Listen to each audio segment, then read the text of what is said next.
Bienvenidos al canal de Estructuras de Sergio. Una vez más vamos a retomar la pizarra y en el caso de hoy vamos a estudiar cómo determinar el armado inferior de una zapata aislada. En el vídeo de hoy estudiaremos varios casos. Vamos a empezar con que la zapata solo esté solicitada a un axil de compresión. Lo que tenemos que hacer es determinar las presiones sobre el plano de contacto entre la zapata y el terreno. Vamos con las operaciones. Daos cuenta que tenemos un axil transmitido por la estructura de 720 kN. A este tenemos que sumarle el peso propio de la zapata, que tendrá la siguiente expresión: 25 kN metro cúbico por 4 y multiplicado por el canto de la zapata. El axil actuante sobre el plano de contacto de la zapata y el terreno es de 720 kN más 60 debido al peso de la zapata, es decir, un total de 780 kN. Para saber la distribución de presiones que tenemos sobre el suelo, sabiendo que tenemos solo un axil determinado, el axil que actúa sobre el cimiento, tenemos que conocer o determinar la presión que existe entre la zapata y el suelo. Y eso sigue la siguiente expresión. Es el axil transmitido por la estructura de 720 kN más el peso propio de la zapata, ¿vale?, dividido entre la superficie de contacto de la zapata con el terreno, que se constituye en este caso por las variables A y B. Si le damos valores al numerador y denominador, tenemos que 780 kN es el peso total actuando sobre el cimiento y lo dividiremos entre 2 por 2, igual a 4 metros. Si operamos, tenemos que la zapata transmite una presión al terreno de 195 kilopascales, siempre inferior a la tensión admisible. En nuestro caso hemos asumido de 200 kilopascales. Por lo tanto, la superficie de contacto, las dimensiones de las zapatas son correctas. Esta comprobación está estrictamente relacionada con el hundimiento de la zapata. Hoy, como hemos dicho, vamos a tratar exclusivamente el armado inferior, la determinación del armado inferior.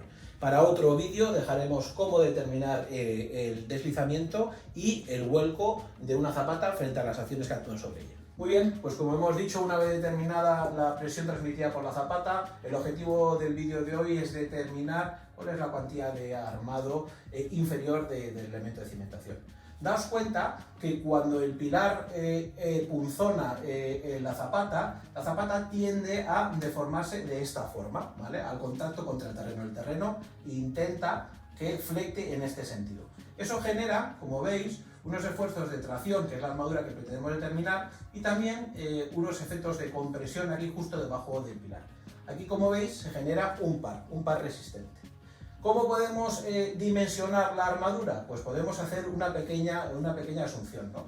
Que es considerar que la mitad de la zapata de dimensiones de longitud a medios, es una viga en voladizo, a la que está sometida la presión del terreno, ¿no? Como veis aquí, el voladizo pretende deformarse y por lo tanto aquí es donde tenemos la armadura de tracción máxima.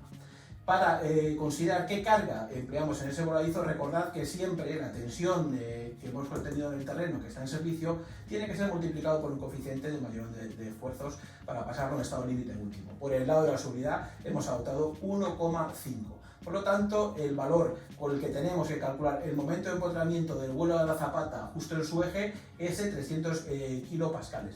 Siempre vamos a considerar un ancho de 1 metro, no el total de la zapata, un ancho de 1 metro. Y aquí tenéis el momento que vamos a emplear para determinar la armadura inferior del cimiento. Nos preguntábamos un poco si esa asunción de considerar un voladizo era correcta. Si os dais cuenta, al final el cimiento está en contacto con el terreno y muchas veces lo modelizamos a través del ordenador mediante un conjunto de muelles, ¿vale? Esos muelles, podemos hacerlo una malla más o menos discreta, que siempre están definidos por un coeficiente de balasto. Al final, una zapata, que es un elemento de dimensiones, entre comillas, reducidas y su contacto, en relación con su contacto de superficie en terreno, si la dimensión o el canto de la zapata es de unas dimensiones adecuadas, se considera que son rígidos, ¿no? Esa condición, por ejemplo, empleamos la de la antigua EHE 08 española, es decir, el vuelo máximo, si es inferior a 2 veces el canto, podemos considerar el elemento zapata como rígida. ¿Y eso qué implica? Que prácticamente todas las deformaciones de cada uno de los muelles, lo que se acorte es exactamente lo mismo. Por lo tanto, si se acortan exactamente igual, la radiación transmitida al terreno es igual en toda la superficie. Y es por ello que esa condición de voladizo es más que suficiente para poder dimensionar la armadura con un criterio bastante acertado. Vamos entonces ahora a determinar el momento de diseño que necesitamos, para el cual emplearemos para determinar cuál es la cantidad de armadura en la cara inferior de la zapata. Recordad que vamos a asumir que es un voladizo, un empotramiento, ¿no? Y que la longitud de ese voladizo va a ser, por el lado de la seguridad, la distancia del eje del pilar hasta el extremo de la zapata. Podríamos también, si quisiéramos, hacer un diseño un poquito más económico, tomar momentos desde la cara del pilar. También sería lícito, pero bueno, por el lado del conservador o por el lado de la seguridad, vamos a seguir este criterio de ejes. En este sentido, se genera una ley de flectores, como aparece aquí, ¿vale?, donde el máximo valor se va a dar en el empotramiento y alcanza el valor de 150 metros kilonewton por metro. Recordad que estamos estudiando por una franja de 1 metro. Y en efectos de cortante, pues sería lo que hemos comentado, 300 por 1, tendríamos justo en el eje 300 kilonewton también por un ancho. Bueno, pues ya teníamos el valor del momento de diseño. Aplicaremos esta ecuación simplificada que tanto nos gusta a todos los estructuristas cuando tratamos temas de flexión de forma rápida. Sabemos que el momento último tiene que ser mayor que el momento de diseño y que este es igual a 0,9 veces del canto útil por la armadura de tracción y por el límite elástico micronar, ¿vale? Entonces, bueno, si despejamos el área necesaria que tenemos aquí esta expresión. Si empezamos a imputar valores a esta ecuación, tenemos los 150 metros kilonewton por metro, 0,9 por 0,52, hemos deducido bien aquí el canto útil de la pieza. Asumimos también el criterio de EHE para evitar fisuración aunque tuviéramos un acero de 1500, que es el caso, no disponer más de 40 kilonewton centímetro cuadrado de resistencia del acero. Y si hacemos todas estas operaciones, nos damos cuenta que para un ancho de 1 metro, la zapata necesita una armadura de 8,01 centímetros cuadrados por metro, que nos sale muy redondo. Necesitamos estrictamente 4 redondeles de 16 por metro lineal, o en todo el caso de la zapata, Fi 16 cada 250 metros. Vamos a abordar ahora el segundo caso. En este caso vamos a tener de forma concomitante fuerza axial, momento y cortante, ¿vale? Entonces, fijaos, se da una sección aquí transversal a la zapata donde vemos los diferentes esfuerzos que actúan sobre ella y transmitidos por la estructura. Tendremos el mismo axial que teníamos en el ejercicio anterior, y esta vez le vamos a añadir un momento, ¿vale?, de 52 metros kilonewton y ese cortante asociado a la flexión transmitida por la estructura, ¿vale? Fijaos que ahora la distribución de tensiones contra el terreno no es uniforme, a diferencia del ejercicio anterior, sino que tiene una variación lineal.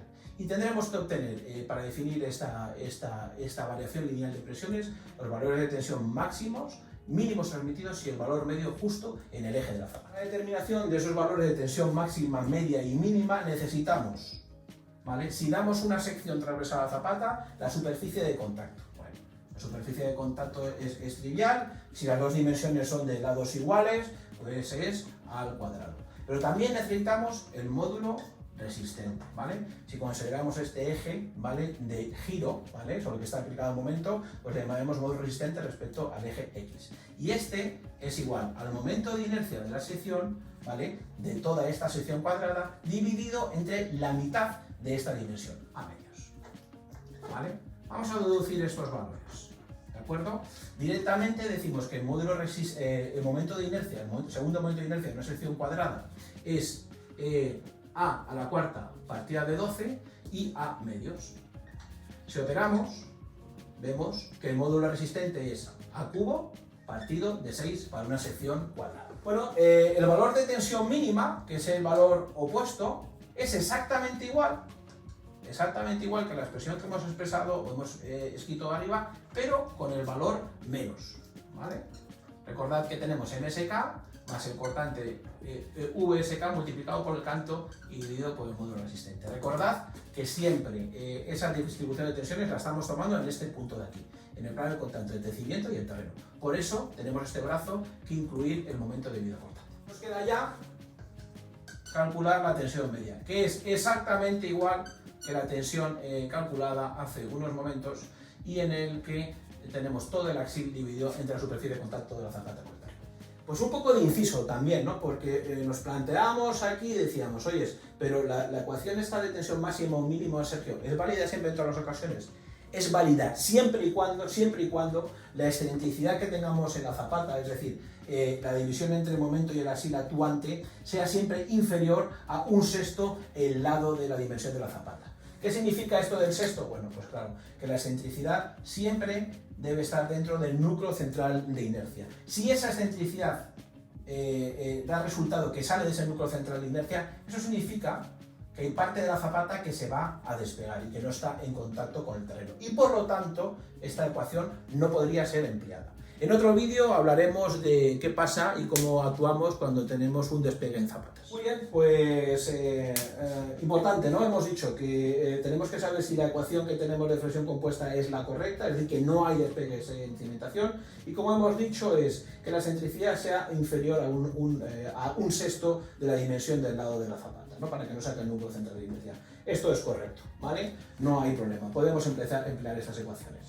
Tensión máxima, al final me sale 268,5 kilopascales, menor o igual a 1,25 la tensión admisible. La tensión mínima, 150,5. Daos cuenta que lo que estamos es restando del axil, las tensiones producidas por el axil, estamos restando o sumando las tensiones producidas por el momento, y la tensión media era exactamente igual que la del ejercicio anterior, 195 kilopascales. Muy bien, como ya teníamos los valores deducidos de las tensiones máximas, medias y mínimas, vamos a estudiar por el lado de la seguridad esta parte que veis aquí sombreada en verde del trapecio, porque es la que está más cargada y por lo tanto es la que más tracción tiene que aportar en esta cara o en esta porción de la zapata, ¿vale?